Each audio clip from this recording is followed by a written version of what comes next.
I want to start by showing you this picture. Some of you may have seen it before.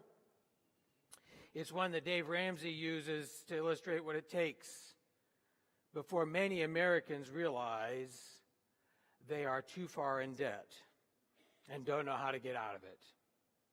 He uses this picture after suggesting that 78% of Americans live paycheck to paycheck, but only 55% are concerned about it. The other 23%, I guess, are comfortable living that way.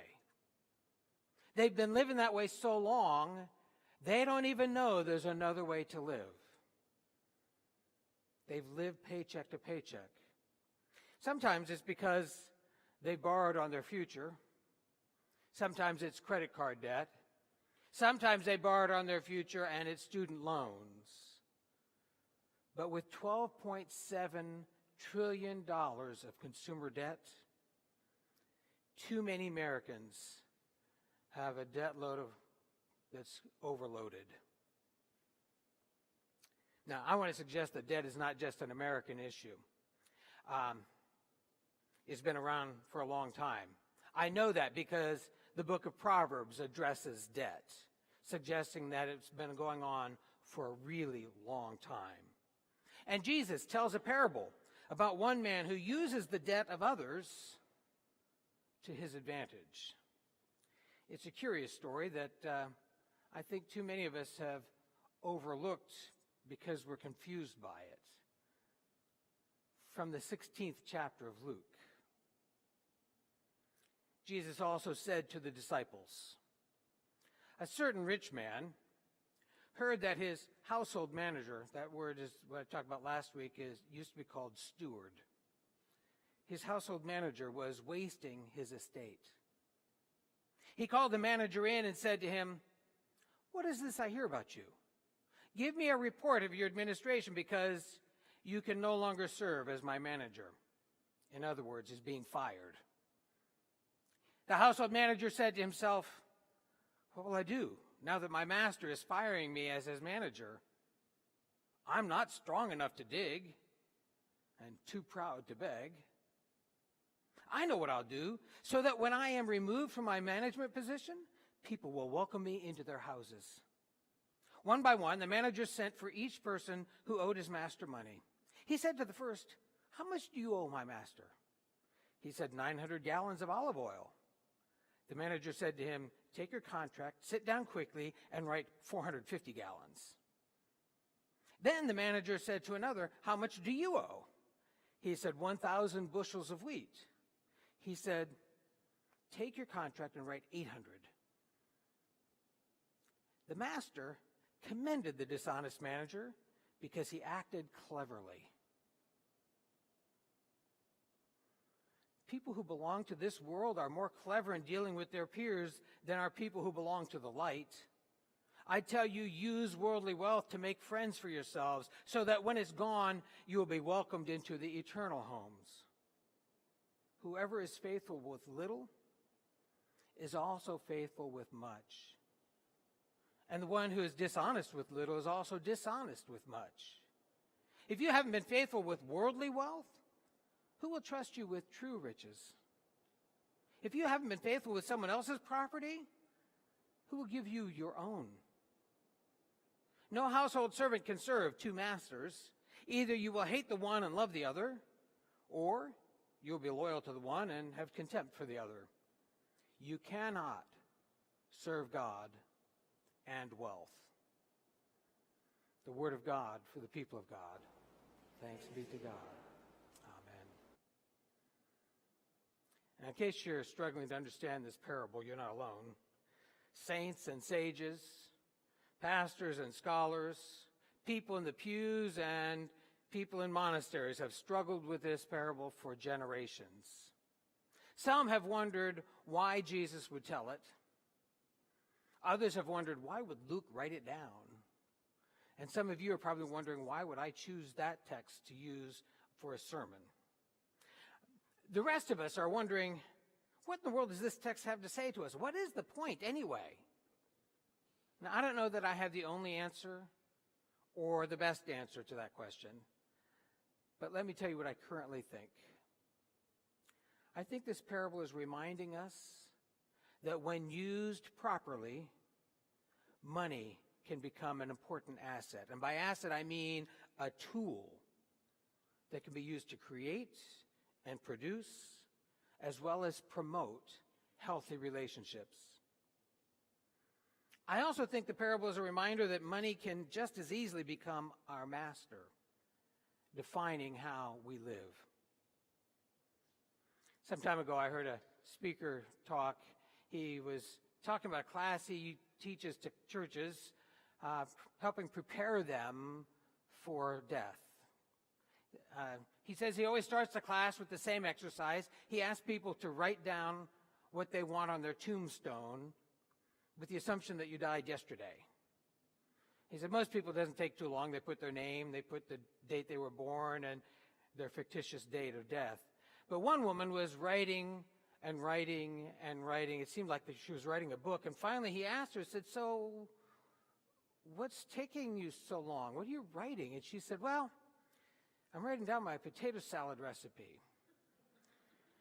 You see, at church potlucks, all the women want to know my recipe, and I tell them they can find it over my dead body. And that's exactly where they're going to find it." Like I said, most people just write down their names and dates. And then the instructor tells that poem that many of you have heard before about the dash between those dates. And he reminds us that the best legacy we can leave is to live our lives. To live our lives with a sense of hope and promise and purpose. That our legacy is not just the dash, but the life we have lived. The manager in our story today leaves an interesting legacy.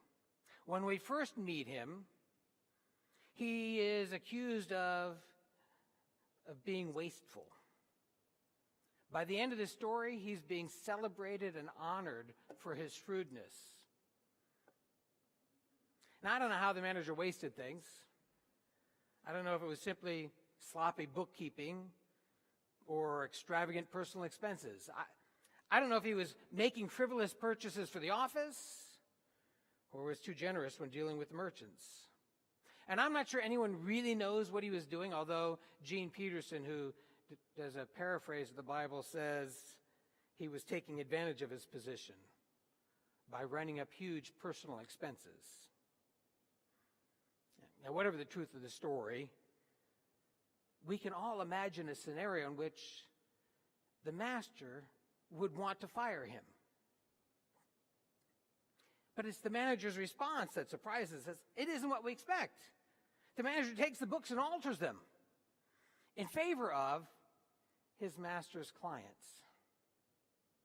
And in so doing, he makes the clients happy, hoping to reap some reward that they will then welcome him in some way. But he also makes it difficult for the master because now he can't change that. I mean, no business owner is going to go and ask you to pay more than what's recorded as your debt. So the master then should be furious, and instead, he praises him for being so clever. Now, the parable doesn't tell us what happens next.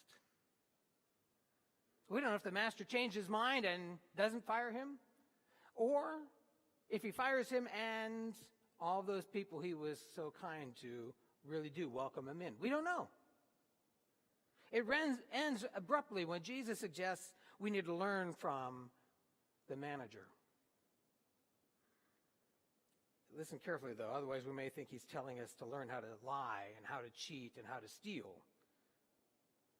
What Jesus really does is encourage us to learn how to be shrewd when dealing with money. You see, money is not the root of all evil. It's the love of money. One of the most important things we can learn from the shrewd manager is that, unlike our society's system that says money is more important than people, the parable says relationships are more important. The manager knows how to use money and wealth to build relationships. Money is impersonal to him, something to which he's not attached. In fact, there really is no indication he ever absconded with the money at all. I mean, it's true he says he doesn't like the idea of hard work. But he's not after a get-rich-quick scheme either. No, the money he has power over is simply a tool that he knows how to use. Unfortunately, I think too many of us don't know how to use it that effectively. For many of us, money has power over us. It's a competing God in our lives, competing for our allegiance among many things that want us to give our full and total attention. We see that with money most often by those who are trying to create a legacy by building up a huge trust fund or a large inheritance for their children, rather than a sense of purpose and direction. We also see it when people build enormous houses for a personal retreat center, houses that require a lot of energy to maintain and keep up, rather than building modest homes and investing time and money in programs and projects that benefit society. Unless you think this is just about those who have more money than you, we also see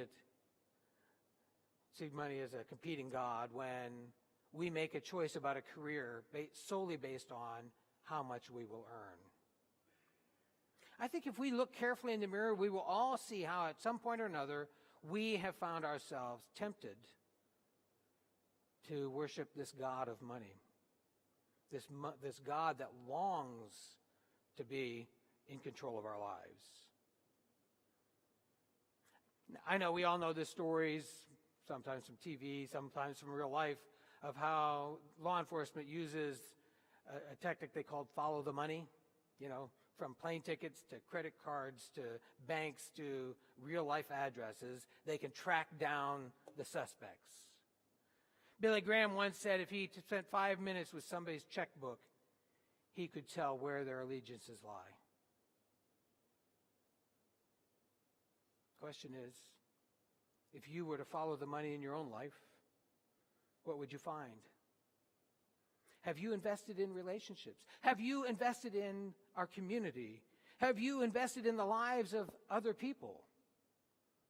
Or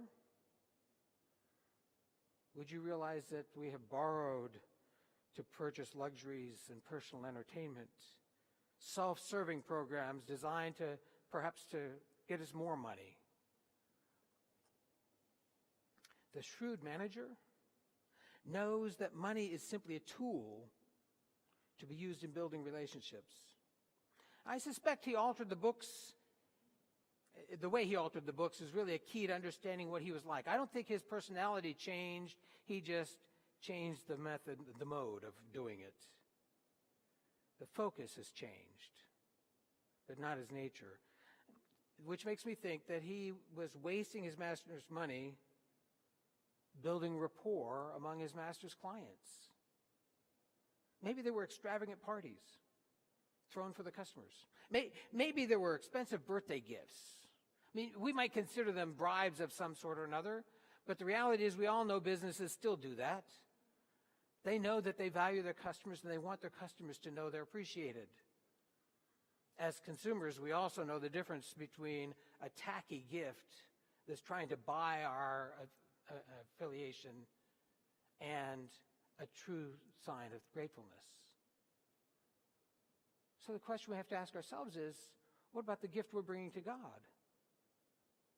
Is it a tacky attempt to purchase God's favor? Or is it a genuine token of gratitude? Or maybe when we look at ourselves, we realize money has become our God.